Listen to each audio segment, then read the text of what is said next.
열왕기상 4장에는 솔로몬이 거느리는 신하들과 솔로몬이 받은 복에 대한 이야기들이 나옵니다. 근데 저는요, 솔로몬이 받은 복에 더 관심이 많습니다. 왜냐하면 저도 그런 복을 받고 싶기 때문이죠. 우선 솔로몬이 받은 첫 번째 복은 백성들이 많아진 것이랍니다. 확실히 이것은 왕에게는 굉장한 복입니다. 왜냐하면 백성이 많아진다라는 뜻은 힘이 생겼다라는 뜻이고요. 나라 살림이 넉넉해졌다라는 그런 뜻이기 때문이죠. 실제로 솔로몬이 먹는 하루 음식만 봐도 어마어마한데요. 밀가루는 둘째치고 매일 살찐 소 10마리를 잡고요. 초장의 소는 20마리씩 잡고 양은 100마리를 잡고 수사슴과 노루와 암사슴과 새들을 매일매일 잡는다라고 말합니다. 상상이 되십니까? 매일 어마어마한 수가 잡히는. 근데 이런 복을 어떻게 받았냐면요. 예배를 잘 드려서 받았습니다. 갑자기 궁금해지죠. 솔로몬은 그럼 어떻게 이렇게 예배를 잘 드리는 사람이 될 수 있었던 것인가 궁금해집니다. 근데 그렇게 될 수 있었던 이유는 뭐냐면 그가 아버지 다윗을 본받으려고 했기 때문이죠. 솔로몬의 아버지 다윗은 예배자였습니다. 다윗은 어렸을 적부터 광야에서 수금과 그런 음악으로 하나님을 찬양했던 찬양 예배자였습니다. 그가 얼마나 수금으로 찬양하는 것이 이제 유명하게 소문이 났던지 많은 사람들에게 알려졌고 그것으로 나중에 사울왕을 도와주기까지 했죠. 굉장히 찬양의 진심이었던 사람이었다는 겁니다. 그러다 보니 이런 생각이 드는데 만약 다윗이 찬양으로 예배하는 자가 아니었다면 그의 인생은 어떻게 되었을까라고 하는 그런 상상도 해보게 됩니다. 아마 그랬다면 그는 왕은커녕 아무것도 되지 못하고 그냥 여전히 계속 들판에서 양치는 사람으로 살지 않았을까라는 생각도 해봅니다. 근데 다윗은 찬양의 진심이었고 하나님께 예배드리는 것을 좋아하던 자였습니다. 그 덕분에 이스라엘의 왕까지 되었고요. 다윗은 그렇게 예배에 목숨을 거는 그런 삶을 살았습니다. 얼마나 다윗이 예배에 목숨을 걸었던지 나중에 왕이 되고 나서도 하나님의 임재를 더 사모하여서 그 임재를 상징하는 언약궤를 자기의 성 안으로 가지고 오게 되죠. 가지고 오다가 우사가 죽었어도 포기하지 않았습니다. 자기의 아내인 미갈이 자기를 비웃어도 개의치 않았습니다. 하나님의 임재만 경험할 수 있다면 얼마든지 어떠한 것을 각오하고라도 그것을 가지고 왔습니다. 그리고 정말 하나님의 임재 속에 그가 최선을 다해서 열심히 예배를 드렸죠. 예배에 목숨을 걸었다는 겁니다. 그뿐만이 아니죠. 다윗은 나중에 보면 하나님께 더 잘 예배 드리려고 24개의 찬양대까지 조직했다라고 말합니다. 그래서 그 찬양대로 하여금 밤낮 하나님을 찬양하게 했죠. 그랬더니 하나님께서 다윗을 기뻐하셨습니다. 그래서 다윗이 이스라엘의 최고의 왕으로 세워질 수 있었습니다. 그러더니 나중에 다윗에게 아주 기가 막힌 약속까지 해줬잖아요. 다윗의 자손 중에서 메시아가 태어날 것이라고 약속해 주셨습니다. 그리고 정말 메시아가 태어나서 우리의 모든 인류를 다윗의 자손을 통해서 구원시켜 주었죠. 예배를 잘 드렸더니 자기도 복을 받고 모든 인류가 다 구원받게 해 주었다는 겁니다. 근데 이런 모든 과정을 솔로몬이 보았습니다. 솔로몬은 그래서 예배가 얼마나 중요한 것인지 잘 알고 있었습니다. 그래서 어제도 말씀드렸지만 왕이 되고 나서 1천번째 제물 그런 예배까지도 예배를 드렸던 겁니다. 근데 1천번째가 어떤 예배인지 아십니까? 1천번째라고 하는 예배는요. 1000마리 희생제물을 하나님께 번제로 드리는 예배입니다. 그런데요. 말이 1천번째지 이 1천번째는 사실 굉장히 어려운 예배입니다. 한번 양 1000마리를 가지고 하나님 앞에 희생제물로 번제를 드린다고 한번 상상해 보시기 바랍니다. 상상이 되십니까? 양 1000마리입니다. 평균 양 한 마리를 잡는데 이게 그냥 잡는 게 아니고요. 모든 의식들을 치르면서 잡는 겁니다.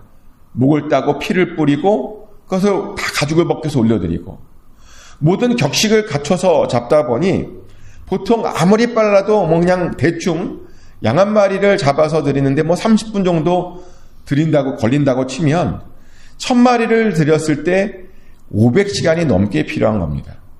1000번째가요. 500시간이 스트레이트로 드렸을 때도 500시간이 넘게 필요한 겁니다. 20일을 열심히 쉬지 않고 드려도 부족한 시간입니다. 그렇게 해도 다 못 드리는 겁니다. 그런데요, 이런 어마어마한 예배를 솔로몬이 드렸습니다. 정말 예배에 미치지 않고서는, 예배에 목숨 걸지 않고서는 정말 드릴 수 없는 그런 예배를 솔로몬이 드렸다는 겁니다. 그런데 그랬더니 하나님께서요, 이 솔로몬의 예배를 좋아하셨잖아요. 그리고 기가 막힌 것을 주셨죠. 아까도 말씀드렸다시피 솔로몬은 이렇게 1000번째 예배를 드렸더니 많은 백성을 얻었습니다. 그리고 많았음에도 불구하고 그 성이, 그 나라가 평안했다라고 말합니다. 근데 그것은 사실 그 뒤에 받은 것에 비하면 아무것도 아닌데요. 솔로몬이 받은 것 중에 진짜 복은 뭐냐면 29절에 나오는 복인데 이런 복입니다. 하나님이 솔로몬에게 지혜와 총명을 심히 많이 주시고 또 넓은 마음을 주시되 바닷가에 모래같이 하시니. 아멘. 총명을 심히 많이 주시고 그 마음이 바닷가의 모래처럼 넓었다라고 말을 합니다. 적당히 주신 것이 아니랍니다. 넓은 마음과 함께 지혜를 주셨다는 겁니다. 1000번째를 하나님께 드렸더니 그렇게 넓은 마음과 큰 지혜로 응답해 주셨다는 겁니다. 근데 우리 하나님께서는 언제나 그러시죠. 우리가 진심으로 정말 최고로 최선을 다해서 예배를 드리면 하나님께서도 우리에게 최고의 것으로 함께해 주십니다. 예배에 목숨 거는 자들에게는 반드시 최고의 복으로 함께해 주신다는 겁니다. 실제로 저는요, 여태껏 예배를 드렸다가 망했다는 이야기를 들어본 적이 없습니다. 혹시 여러분 가운데 예배를 드렸는데 망했다라고 하는 그런 이야기 들어보신 적 계십니까? 저는 지금까지 한 번도 없습니다. 오히려 예배에 목숨을 걸었더니 하나님께서 좋은 것을 주셨다라고 하는 이야기들은요, 정말 수도 없이 많이 들어보았습니다. 그리고 저도 그런 경험을 했습니다. 제가 두 번째로 사역했던 교회에서 경험했던 일이었는데요. 그 교회는 담임 목사님께서 새벽 예배를 굉장히 강조하시는 그런 목사님이셨습니다. 그러다 보니 1년에 21일을 스트레이트로 새벽 예배를 드리는 특별 새벽 예배를 분기별로 하는, 그러니까 3개월에 한 번씩 21일짜리 특별 새벽 예배를 하는 그런 교회였는데요. 근데 놀랍게도 그렇게 3개월에 한 번씩 21일짜리 특별 새벽 예배를 했는데 전교인의 80%가 참여를 했습니다. 갓난아이부터 아주 나이가 드신 분까지 매일매일 800여 명이 넘는 사람들이 모여서 새벽 예배를 드렸습니다. 그러니까 교역자라고 빠질 수가 없죠. 평신도들이 드리는데 풀타임이건 파트타임이건 도저히 빠질 수가 없었습니다. 집이 멀건 가깝건 별로 중요하지 않았습니다. 그래서 저도요, 그 당시에 그 교회에서 파트타임 사역을 했는데 새벽 예배에 꼬박꼬박 나가야 했습니다. 심지어 가족들을 다 데리고 나가야 했습니다. 그때가 막내가 태어난 지 몇 달이 안 되었을 때인데 예외가 없었습니다. 아내가요, 막내가 태어난 지 2개월밖에 안 됐는데 운전해서 새벽 예배에 같이 왔고요. 아이들은 새벽 예배 드리느라 코피 쏟으면서 열심히 다녔습니다. 덕분에 저희 막내 아이는 최연소 특별 새벽 예배 개근상을 받았습니다. 2개월 만에 태어난 지. 근데 지금 또 기억나는 것은 그분 한 분 한 분들의 그 열정과 마음이 지금도 기억나는데 저만 대단한 게 아니에요. 사역자들 중에는 정말 멀리 사시는 분들도 있었습니다. 사역자가 한 12명 됐는데 4명은 집이 너무너무 멀어서 도저히 왔다 갔다 할 수 없는 상황이었습니다. 그래서 정상적이라면 정말 새벽 예배를 올 수 없는 상황이었습니다. 그런데 새벽 예배에 오겠다고 그 사역자들이 자원해서 그 특별 새벽 예배 기간 동안에 교회에서 3주 동안을 먹고 자고 했습니다. 근데 교육자 그러니까요, 성도님들이 또 도전을 받아서 그 사역자들을 따라서 30여 명 정도가 교회에서 먹고 자고 하며 특별 새벽 예배를 참석했었습니다. 그렇게 하나님의 은혜를 사모하고 예배에 최선을 다했다는 겁니다. 그랬더니요, 그 예배에 대한 간증들이 여기저기서 들려오는 겁니다. 뭐 기도응답 받았다, 이건 기본이고요. 문제가 갑자기 해결되었다라는 소식이 들려왔습니다. 취업이 되었다라는 소식이 들려왔습니다. 결혼을 하게 되었다라는 이야기도 들었고요. 안 팔리던 땅이 팔렸다, 병이 고침받았다라는 이야기도 많이 들었습니다.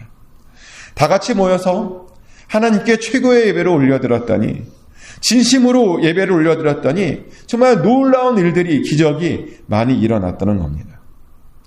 저희 가정도 그 당시에 기도 제목이 있었는데 새벽 예배를 드리면서 기도 응답을 받았습니다. 그 당시에 새로운 어떤 일들을 더 진행할 수 있었고요. 또 오랫동안 정말 열심히 했는데 잘 안 되었던 일들이 그냥 잘 넘어가게 되는, 정말 안 풀렸던 일들이 풀리는 일도 있었고요. 또 정말 귀한 만남의 축복도 있었습니다. 태어난 지 몇 달도 안 된 아이를 들쳐매고 예배를 드렸더니, 하나님께 최고의 예배를 드렸더니 하나님께서 정말 놀랍도록 응답해 주신 겁니다. 근데 이렇게 예배에 목숨을 걸면요, 하나님께서 반드시 응답해 주십니다. 어떠한 일이 있어도 무슨 상황에서라도 예배를 드리면 하나님께서 기가 막힌 것으로 허락해 주십니다. 솔로몬이 그랬다니까요. 솔로몬은요, 그냥 지혜를 받은 것이 아닙니다.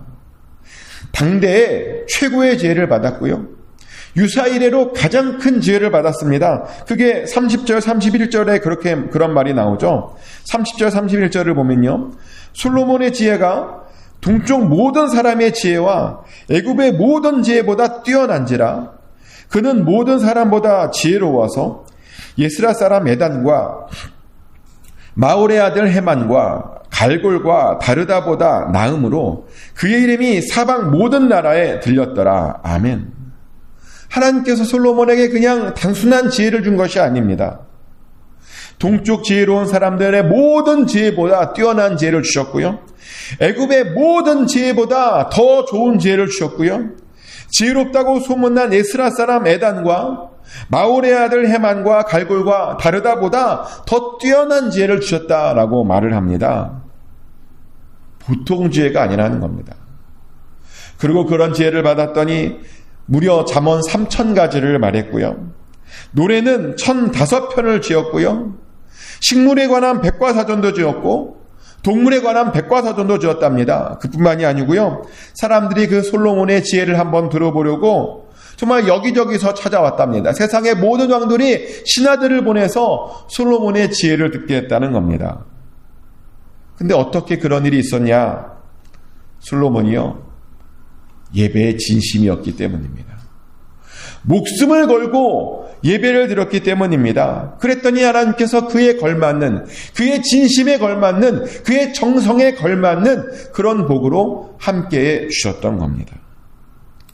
하지만 어떤 사람들은 예배에 목숨 거는 사람들을 잘 이해하지 못합니다. 그러며 종종 이런 말들을 하곤 해요. 예배에 너무 목숨 거지 말아라. 예배란 시간이 되고 형편이 되면 드리는 것이다. 시간이 안 되고 형편이 안 되면 못 드릴 수도 있는 것이다.